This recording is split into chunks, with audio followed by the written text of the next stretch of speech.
博阳镇的政府工作人员这几天一直坚守在这里，他的脚前2天都晒那个，已经就过敏晒伤了。我看看脚好，哎呀，你看看没有？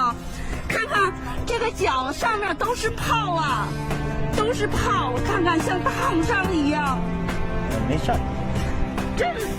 真的太让人心疼了。太不容易了，现在合拢了，想说什么？现在合拢了，我就感觉那个咱们的沧州的老百姓哈，一回到自己的家园啊，能够过上正常的生活，又进了一步，所以感觉到非常的高兴，非常的开心。